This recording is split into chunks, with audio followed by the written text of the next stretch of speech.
Hello and welcome to another episode of Orthodox Bench with Boyan. I'm the Boyan in question, and I'm here to answer any questions that you might have on Eastern Orthodox theology or practice from my own knowledge and experience. And today's question comes from Twitter. Yes, I do have a Twitter. No, I won't apologize. Love is love. Today's question is, what are my thoughts on AI-generated icons? First of all, I haven't seen much, if any, sort of real serious icons generated by AI, and I don't mean here by quality. The closest thing to an icon I've seen is a parody of an icon of Steven Anderson. Everything else was essentially, background imagery to some Orthodox generated memes. So it was I've never actually seen an icon sort of being made. So, let's get down to it. When it comes to the Seventh Ecumenical Council, the important thing there is that an icon needs to have a proper inscription. So an image without an inscription isn't an icon, and that is a very, profound move, because, very often without these inscriptions, we do not know who individual people might be. And of course, especially as times go on, we may even forget an occasional saint, and that's the case of Saint Fenorius, whose veneration of whom completely died out. Then it resurfaced, and thank God that we have an ancient fresco of his where we can see that his name was actually Fenorius. And from what I've seen, placing an inscription on an icon is basically seen as sort of baptizing an icon into the church, making it proper for veneration and use in worship.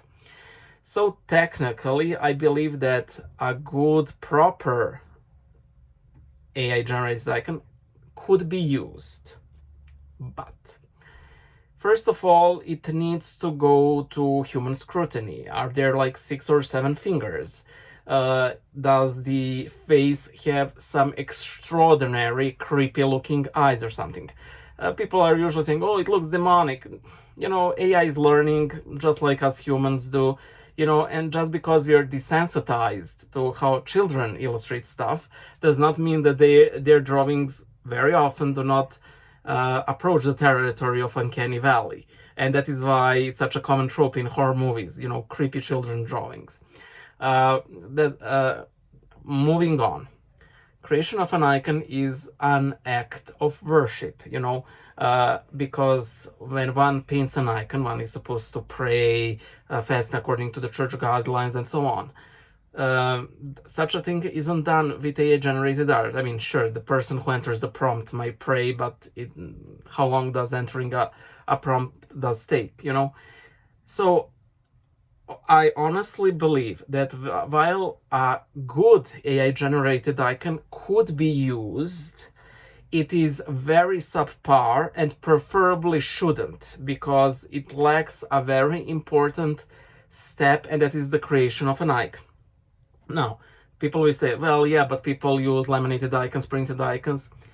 I always say that even these are subpar, and that it's much preferable to actually commission a hand-painted icon as opposed to spending I don't know how much money on like having 50 different laminated icons. I think that printed and laminated icons are fine as like transitional time until a proper painted icon can be obtained. And then these older icons could be, I don't know, gifted away, but because usually people, associate them with the beginning of their spiritual life, they could retain them for emotional purposes. But before buying all of the icons you have on some website, simply consider seriously investing in a proper icon. So, proper icon, subpar solution is having a printed icon, and subpar solution, if it ever comes to that, and I think it will, is to have an AI-generated icon. Why do I think this is subpar solution? Because these icons do not exist in reality. They are they're printed copies of something that does not exist in reality, and it's essentially a creepy simulacrum of a non-existing thing, a clone without an original. And I honestly think that every icon should be an authentic work of art. By authentic, I don't mean that Christ needs to have green skin, or it does not need to be original in the modern sense of the word, but it needs to be a unique creation. And that is where AI fails on multiple levels, because the way it works and so on.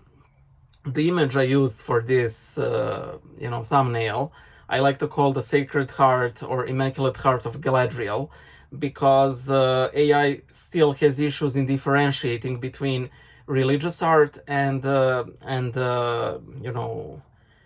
fantasy art.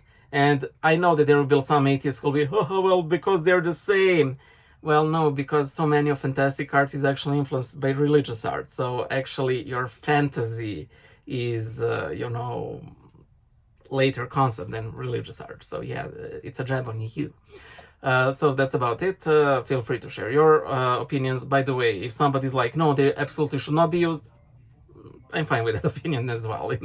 I'm the sole opinion I'm against is like, yeah, they should be completely used as if they're standard issue traditional Christian iconography, which they're not. Bye.